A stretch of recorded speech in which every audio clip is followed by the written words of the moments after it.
Stage is yours. Build up வேற பயங்கரமா இல்ல இல்ல இல்ல பில்டப் இல்ல, ஃப்ரம் த ஹார்ட் தான் அது எப்போதுமே. எல்லாருக்கும் வணக்கம். ப்ரெஸ் இந்த டீசர் லான்ச் எல்லாருமே வந்ததுக்கு ரொம்ப நன்றி. ஃபர்ஸ்ட் நான் ஜவஹர் சாருக்கு வந்து என்னோட தேங்க்ஸ் சொல்லிக்கிறேன். சார், என்னோட கரியரை வந்து நீங்கள் தான் ஆரம்பித்து வச்சிங்க. இன்னைக்கு வரைக்கும் இந்த வண்டி ஓடிட்டுருக்கு. அதை நான் என்றைக்குமே நான் மறக்க மாட்டேன். இன்றைக்குமே என்னோட கரியருக்கு வந்து நீங்கள் தான் வந்து நிற்கிறீங்க. நான் எது கேட்டாலும் உடனே செஞ்சுருவார்.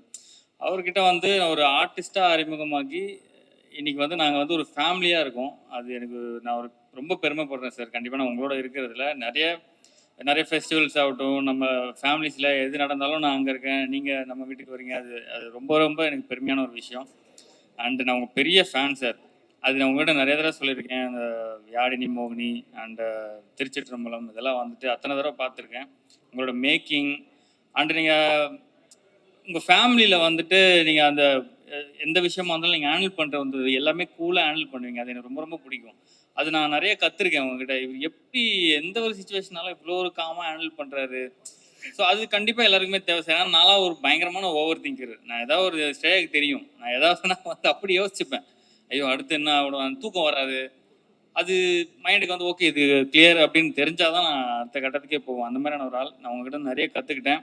Thank you so much sir. நம்ம இந்த ரிலேஷன்ஷிப் இன்னும் பல வருடம் நம்ம போகணும், இப்படியே இருக்கணும், ஹெல்த்தியாக இருக்கணும்னு நான் வந்து கடவுள்கிட்ட வேண்டிக்கிறேன். Thank you. And N wife Shreya வந்திருக்காங்க. அவங்களோட சப்போர்ட் வந்து எனக்கு ரொம்ப ரொம்ப பெருசு. அவங்க இல்லைன்னா கண்டிப்பாக இந்த அளவுக்கு வந்திருக்க முடியாது. எப்படி சொல்லணும்னா, அதை சொன்ன ரொம்ப நான் நிறைய யோசிப்பேன். அடுத்து என்ன பண்ணுறோம், நம்ம லைஃப் எதை நோக்கி போகுது. சொசைட்டிலாம் இன்ஸ்டாகிராம்லாம் பார்க்கும்போது இப்போலாம் பதறுது. ஏன்னா இன்ஸ்டாலெலாம் வந்து அவ்வளோ போஸ்ட் எல்லாம் பார்த்தீங்கன்னா எதுவுமே நமக்கு பாசிட்டிவாக இருக்கிற மாதிரிலாம் இப்போ கிடையாது. இது அங்கே நடந்தது, அது அங்கே எரிஞ்சது, இங்கே ஒரு குண்டு வெடிச்சது, ஏலியன் வருது, அது இதுன்னு சொல்லி இதெல்லாம் பார்க்கும்போதே பயமாக இருக்குது. ஸோ அப்போல்லாம் வந்துட்டு யோசிப்பேன் என்ன பண்ணுறது அப்படின்னே தெரியாது எனக்கு. அப்போது என்னென்னா எனக்குமே கடந்த ஒரு 2 வருஷமாக ரொம்ப பயங்கரமான ஒரு பேட் டைம். என் ஃபேமிலி ஆகட்டும், அம்மா உடம்பு சரியில்லை, அந்த மாதிரி நிறைய விஷயங்கள் என்னை சுற்றி நடந்தது. நான் ரொம்ப ஒரு பயங்கர ஒரு டிப்ரெஷனுக்குள்ளாயிட்டேன். என்னடா இது எதுவுமே ஒரு ஹேப்பனிங்காக ஒரு விஷயமே நடக்க மாட்டேங்குது. நான் எப்பவுமே வந்து ஓரமாக உட்காந்துட மாட்டேன். அடுத்து என்ன பண்ணணும், ஏதாவது ஒரு முயற்சி எடுக்கணும், நம்ம அடுத்த கட்டத்துக்கு போகிறது முயற்சி எடுக்கணும்னு ஏதாவது யோசிச்சுட்டு தான் இருப்பேன். ஸோ அப்படி போயிட்டே இருக்கும் போது சரி ஓகே, எனக்கு இது ஒரு சின்ன பழக்கம் இருக்குது. ஓகே, ஒருவேளை நம்ம டைம் சரியில்லையோ, நம்ம ராசி சரியில்லையோ, குழந்தை அழுகுது பேசுறதை கேட்டு. சரி. ஸோ நம்ம டைம் சரியில்லையோ, ராசி சரியில்லையோன்னு சொல்லி என்ன பண்ணோம்னா, சரி ஓகே நம்ம வந்து யூடியூப்ல போய் நம்ம ராசி எல்லாம் போட்டு என்ன டைம் எப்படி இருக்குன்னு பாக்குற ஒரு பழக்கம் எனக்கு இருக்கு. தயவுசெய்து தப்பா நினைச்சுக்காதீங்க. நான் போய் பார்ப்பேன். பல பேர் பண்றதுதான் இல்ல. அப்போ நேத்து கூட பார்த்தேன் நான். நீங்க பாத்தீங்களா? அங்க போன உடனே இன்னும் டிப்ரெஷன் அதிகமாகுது. அந்த தம்ப்நெயில் டைட்டில்லாம் நீங்க பாத்தீங்கன்னா வந்து வயது வரம்பை மீறி ஒண்ணு நடக்க போகுது. என்ன நடக்க போகுது நம்ம லைஃப்ல, வயது வரம்பை மீறி என்ன நடக்க போகுது, அந்த மாதிரி எல்லாம் இருக்கும். இன்னொன்று வந்து வாழ்க்கை தலைக்கெல்லாம் மாற போகுதுலாம் தம்ப்நெயில் இருக்கும். ஏற்கனவே நம்ம பயங்கர டிப்ரெஷன் இருக்கும், அது பார்த்தா இன்னும் டிப்ரெஷன் ஆயிடுச்சு. அதனால அதை விட்டுறது. இந்த டேட் போட்டு இது நடந்தே தீரும் அப்படின்னு வேற இருக்கும். ஆமா, இது கண்டிப்பா அந்த டேட்ல நடந்தே தீரும் அப்படிலாம் போட்டுருவாங்க. சரி ஓகே இது வந்து வேலைக்கு ஆகாதுன்னு சொல்லி அதை விட்டுறது. அப்போல்லாம் வந்து ஸ்ரேயா வந்து அவங்க என்ன மாதிரி கிடையாது, அவங்க ரொம்ப கூலாக ஹேண்டில் பண்ணுவாங்க. அவங்களோட சிரிப்பு எனக்கு ரொம்ப பிடிக்கும். அப்போ ஸ்ரேயா பார்க்கும்போது ஓகே நம்ம பொண்டாட்டி இருக்கா நமக்கு, ஸோ பார்த்துக்கலாம், எதாக இருந்தாலும் பார்த்துக்கலான்னு சொல்லி ஒரு கான்ஃபிடென்ட் வந்து எனக்கு ஸ்ரேயா கிட்ட தான் கிடைக்கும். தேங்க்யூ. நான் ரொம்ப நிறைய நான் வந்து கடமைப்பட்டிருக்கேன். நீ கிடச்சது நான் ரொம்ப கொடுத்து வச்சிருக்கணும். Thank you so much. அண்டு நான் டார்க் ஹெவனுக்கு வரேன். எனக்கு எல்லா ஆர்டிஸ்ட் மாதிரியுமே எனக்குமே ஒரு நல்ல படம் பண்ணணுன்ற ஒரு ஆசை எனக்குமே இருக்குது. ஒரு நல்ல டீமோட பண்ணணும், ஒரு நல்ல டேரக்டரோட பண்ணணும், நல்ல கதை பண்ணணுன்ட்டு. அப்போது அந்த மாதிரி யோசிச்சுட்டே இருக்கும் போது எனக்கு என்னோட குட் டைம் அங்கே தான் ஸ்டார்ட் ஆச்சு நான் நினைக்கிறேன். பாலாஜி ப்ரோட் வந்து எனக்கு ஒரு மெசேஜ் வந்தது, இந்த மாதிரி நான் D3 டேரக்டர் பாலாஜி உங்களை மீட் பண்ணணும் அப்படின்னு. நான் வந்து D3 படம் பார்க்கலங்க, நான் தியேட்டரில் பார்க்கல. பட் ஆனால் அதோட ஒர்க் டிஜிட்டலாக நான் பார்த்துருக்கேன். இந்த போஸ்டர் அண்டு வந்து ட்ரைலர்ஸ் இதெல்லாம் நான் நிறைய பார்த்துருக்கேன்.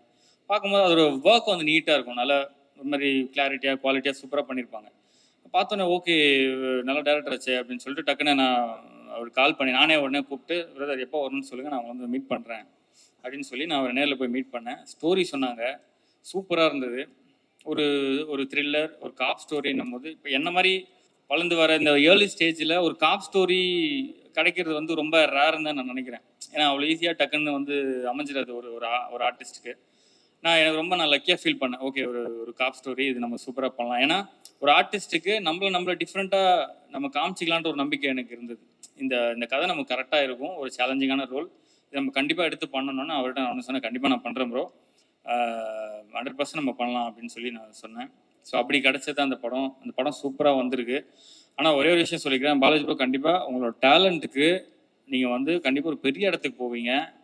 இது வந்து இது நம்ம டீம் எல்லாருமே வந்தாங்க, அவங்கெல்லாம் பார்க்கும்போது அவ்வளோ எளிமையாக தெரிஞ்சது இல்லை. நம்ம நினைக்கும் போது நம்ம வந்து என்றைக்குமே நம்ம ஆளுங்களை பார்த்து நம்ம வந்து எடை போட்டுருவோம். இந்த சொசைட்டியில் வந்து ஈஸியாக நம்ம பார்த்துட்டு ஓகே இவங்க அப்படிதான் அவ்வளோதான் இருப்பாங்க அப்படின்னு நம்ம எடை போட்டுருவோம். அப்படி கிடையவே கிடையாது. தயவுசெய்து இந்த டீமை பார்த்து யாருமே தப்பு நினச்சோம். அவ்வளோ சூப்பரான ஒர்க்கரு, எல்லாமே சென்சிபிளான ஒர்க்கரு. ஒரு இடத்துல கூட இப்போ நான் நிறைய இது வரைக்கும் சீரியஸ் நான் பெருசாக நான் பண்ணலைங்க. நான் இப்போ தான் அப்படி அடுத்தடுத்து பண்ணிக்கிட்டு இருக்கேன். ஒரு இடத்துலையுமே நமக்கு தோணும் இந்த சீன் இப்படி பண்ணியிருக்கலாம், இந்த இந்த இந்த இந்த சீன் இப்படி நடிச்சிருக்கலாம், ஏன் இந்த மாதிரி ஒரு செட்டு ஒர்க் இப்படி இருக்குது, அதெல்லாம் நம்ம யோசிப்போம். ஆனால் இவங்ககிட்ட அந்த மாதிரி எனக்கு ஒரு நாள் கூட நான் வந்து இது நல்லா இல்லை, இப்போ இந்த கிரிஞ்சின்னு ஒரு வார்த்தை இருக்குல்ல, அந்த மாதிரி இல்லை கூட நான் யோசிச்சு கூட கிடையாது. அவ்வளோ பர்ஃபெக்டாக யோசிப்பார். அவர் ஒரு விஷயம் சொல்கிறாருன்னா அதில் கரெக்ஷன் பண்ணுறதுக்கு இருக்கவே இருக்காது. அவ்வளோ சூப்பராக வந்து அவங்க டீம் வந்து ஒர்க் பண்ணுவாங்க.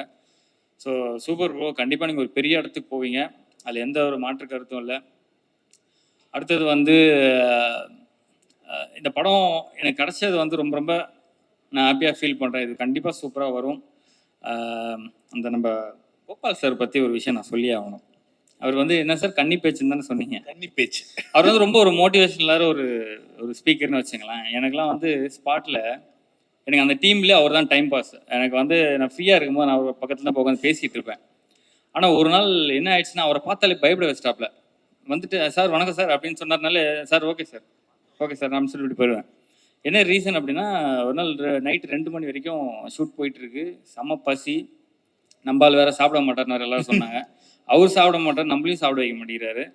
எனக்கு அவ்வளோ பசி, என்னடா இது அப்படின்னு சொல்லி உட்காந்துட்டே இருக்கும்போது அப்போ தான் பார்த்தா இவங்கெல்லாம் அந்த கோபால் சார் இவங்க எல்லாருமே உட்காந்து அந்த அந்த கல்யாணத்தில் அன்றைக்கி அந்த பாய் வீட்டு கல்யாணத்தில் சிக்கன் பிரியாணி செம்மையாக இருந்தது, மட்டன் இந்த மாதிரிலாம் உட்காந்து பேசுறது, இது காதில் வந்து நமக்கு எச்சி ஊறும்.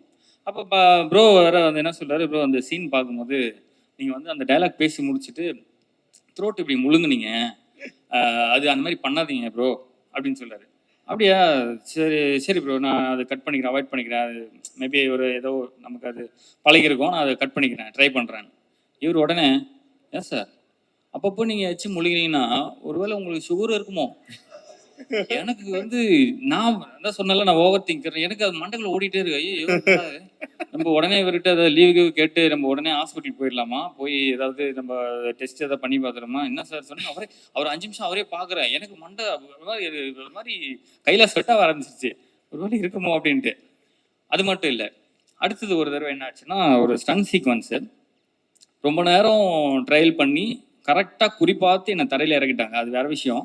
பெட்டில் இறக்கவும் நான் ரொம்ப கான்ஃபிடென்ட்டாக இருக்கேன். அப்படி இழுத்து பார்த்து தூக்கி தரையில் இறக்கி விட்டாங்க. அந்த பெயின் எனக்கு கிட்டத்தட்ட ஒரு வாரமாக இருக்குது. ஏன்னா அவ்வளோ ஹைட்லேருந்து விழுந்தேன் நான் கீழே. ஸோ அது வந்து நான் சார்கிட்ட சொல்லிட்டு இருக்கேன், சார் இந்த மாதிரி சார் பேக் பெயின் ரொம்ப இருக்குது, அன்றைக்கி கொஞ்சம் கவனிக்காமல் கீழே போட்டு விட்டாங்க சார். இல்லை நான் சார் ஆமாம் சார், அப்படிலாம் நீங்கள் வந்து ஃப்ரீயாக விட்றாதீங்க சார், பேக் பெயின்லாம் சும்மா வராது, நீங்கள் உடனே போய் எம்ஆர்ஐ எடுத்து விட்ருங்க சார், பெரிய பிரச்சனை ஆகிடும், நீங்கள் பார்த்துங்க அப்படின்ட்டாரு. ஐயோ என்னடா இது அப்படின்னு சொல்லிட்டு அந்த மாதிரி ரொம்ப அவர்கிட்ட பேசும்போது எனக்கு ரொம்ப ஒரு மோட்டிவேஷனலாக இருக்கும். சைட்ல ஏதோ மெடிக்கல் ரெப்ரசன்டேட்டிவா வேலை பார்த்துருப்பாரு அந்த மாதிரி தான். அதே மாதிரி என்கிட்ட மட்டும்தான் அவர் அப்படி இருப்பார். அது ஏன்னு எனக்கு தெரியாது. திடீர்னு இப்போ ஒரு 3 நாளைக்கு முன்னாடி சாரை மீட் பண்ணுறதுக்கு பொக்கே வாங்கலான்னு போவோம். என்னை பார்க்குறாரு, நான் வந்து காப்புன்றதுனால ஷேவ் பண்ணோம் இல்லையா, பார்த்தோன்னே கேட்குறாரு, சார் நீங்கள் ஃபுல் ஷேவ் பண்ணதான் சார் நல்லா இருக்கீங்க, இந்த தாடி நல்லா இல்லை சார். சார் நான் பக்கத்தில் சலூன் இருக்குது சார், நான் போய் ஷேவ் பண்ணிட்டு வந்துடுறேன் சார். நான் அப்புறம் இல்லை சார் இந்த தாடி சொல்ல, நீ முன்னாடி நல்லா தாடி வச்சுருந்தீங்களா அந்த மாதிரி சார், நான் போயிட்டு ஒரு வாரம் கழிச்சு வரேன் சார், உங்களுக்கு என்ன சார் பிரச்சனை, என்னை பார்த்தாலே உங்களுக்கு என்ன தோணுது, ஏதாவது உங்களுக்கு சொல்லணும்னு தோணுதா அப்படின்னு. அப்போ தான் அப்படியே பார்த்துட்டு அந்த மாதிரி ஒரு ஃபன்னான ஒரு இதுதான். ஸோ இந்த டீமில் நிறைய ஒரு ஹாப்பியான மூமெண்ட்ஸ் எல்லாம் சூப்பராக இருக்குது. அண்ட் வந்து நான் காஸ்டிங்கை பற்றி நான் சொல்கிறேன். இவரோட காஸ்டிங் வந்துட்டு நிறைய பேசுகிறேன் நான், ரொம்ப டைம் இருக்குதா? இல்லை காஸ்டிங் வந்துட்டு அவ்வளோ சூப்பராக பார்த்து பாலாஜி பிரதர் வந்து செலக்ட் பண்ணிருக்காரு. இன்னும் நிறைய பேரால் வர முடியலன்னு நினைக்கிறேன். வேல் ராமூர்த்தி சார் இருக்காங்க, ரித்திகா மேம் இருக்காங்க, அப்புறம் ஜெயக்குமார் சார், பிரதீப், தர்ஷிகா, சுமித்ரா, இன்னும் நிறைய பேர் இருக்காங்க. ஸோ இந்த காஸ்ட் எல்லாமே இந்த கேரக்டருக்கு இவங்க பண்ணாதான் கரெக்டா இருக்குன்ற மாதிரி இருக்கும். நம்ம அந்த படம் பார்க்கும்போது அந்த அளவுக்கு அவரோட காஸ்டிங் அப்படி இருக்கும். அவ்வளோ ஈஸியா ஒருத்தர் வந்து தெரிஞ்சவங்க வாங்க நீங்க வாங்க அப்படின்ற மாதிரி கூப்பிட மாட்டாரு. அந்த கேரக்டருக்கு அவங்க கரெக்டா இருந்தா மட்டும்தான் அவர் வந்து இந்த கேரக்டருக்கு வந்து அவர் செலக்ட் பண்ணுவாரு. இந்த காஸ்டிங் வந்து அவ்வளோ சூப்பரா அமைஞ்சிருக்கு. அது ரொம்ப சந்தோஷம். And Mani sir, DOP Mani sir பத்தி நான் சொல்றேன். சார் அழகா காமிச்சிருக்கீங்க. அந்த மானிட்டர்லாம் நான் போயிட்டு அப்பப்போ பார்ப்பேன். அவர் பார்க்குறாரு இல்லையோ நாங்கள் போய் பார்த்துருவோம் ஃபர்ஸ்ட். சார் கொஞ்சம் தள்ளுங்க சார் அப்படின்னு சொல்லி ஓகே நம்ம நல்லா தான் தெரியுறோம். ஓகே நல்லா இருக்கு அந்த அந்த ஏன்னா ஃபர்ஸ்ட் எப்பவுமே நான் வந்து எந்த ஒர்க் பண்ணாலும் நான் ஒரு ஆடியன்ஸா ஃபர்ஸ்ட் நான் பார்ப்பேன். நம்மளோட ஒர்க்கை நான் ஒரு ஆடியன்ஸா பார்ப்பேன். இது நல்லா இருக்கா, இது நமக்கு சூட் ஆகுதா, நம்மளுக்கு நல்லா இல்லைன்னா நம்ம என்ன பண்ணலாம், எந்த மாதிரி இம்ப்ரூவைஸ் பண்ணலான்றதை நான் பார்த்துருவேன். ஸோ அந்த மாதிரி சாரோட விஷுவல்ஸ்லாம் அவ்வளோ சூப்பராக இருந்தது. அந்த லொக்கேஷன்லாம் சொன்னாங்கல்ல, சீரியஸாகவே ரொம்ப ரொம்ப கஷ்டம். எனக்கெல்லாம் பயங்கரமான பாடி பெயின். ஃபர்ஸ்ட் ஒரு 2-3 நாள் எனக்கு ஷூட்டே கிடையாது. அப்போ நான் யோசிக்கிறேன், பாடி பயங்கரமா வலிக்குது, நம்ம வேலையே பார்க்கலையே, எதுக்கு பாடி வலிக்குது? அந்த மாதிரி இருக்கும்போது அப்பதான் தெரியுது அந்த டிராவலே நமக்கு வந்து அந்த ஜீப்ல தான் போகணும், கார்லலாம் போக முடியாது. ஸோ அதுலேயே நமக்கு அந்த பாடி பெயின் எல்லாம் வந்துடும். ஸோ அந்த மாதிரி லொக்கேஷன்ல அவர் அவ்வளோ கூலாக வேலை பார்த்தாரு. Thank you so much. அவங்களோட ஒர்க் பண்ணதில் ரொம்ப சந்தோஷம். எடிட்டர் ராஜா ப்ரோ சூப்பராக இருக்கு. சான்ஸே இல்லை. எனக்கு டீசர் வந்து நான் இப்போ வேற ஒரு படம் பார்த்துட்டு இருந்தேன் தேட்டரில். பாலாஜி பிரதர் வந்து ஃபோனில் அனுப்புறாரு, டீசர் வந்து ரெடி அப்படின்னு சொல்லி.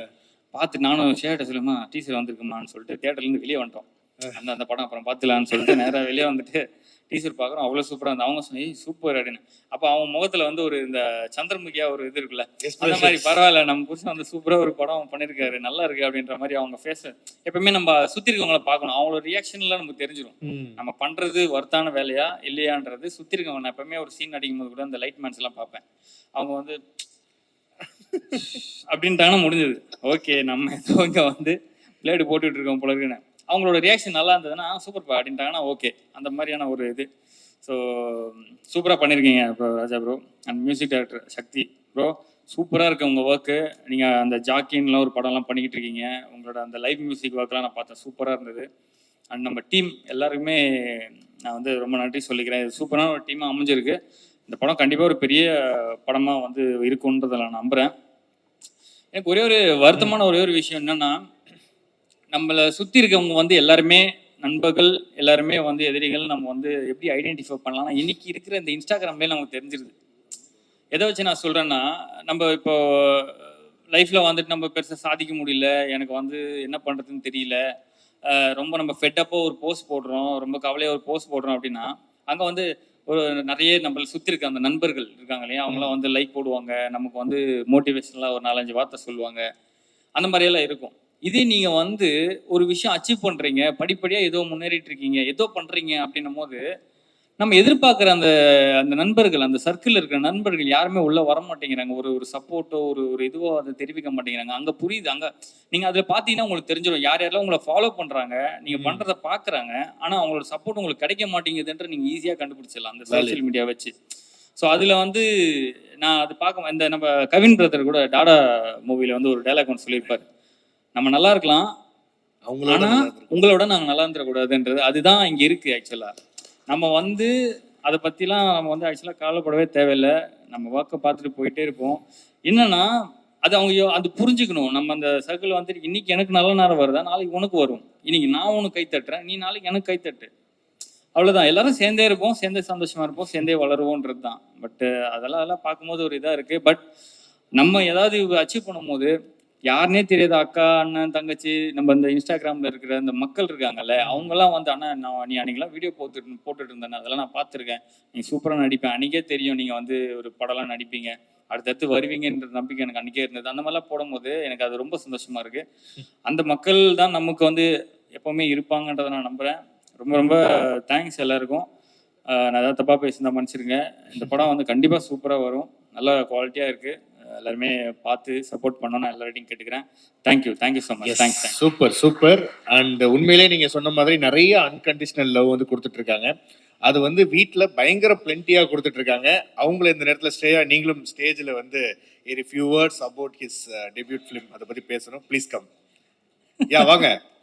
அவங்க அப்பலேருந்து சொல்லிட்டே இருக்காங்க, இந்த ஆஷி கிட்ட சொல்லுப்பா, என்ன கூப்பிட வேணாம்னு சொல்லுப்பா, நான் என்னப்பா பேசுறது. அதாவது எவ்வளவோ மேடை இருக்கு, பட் இந்த மேடை ஸ்பெஷல் மேடை இல்ல.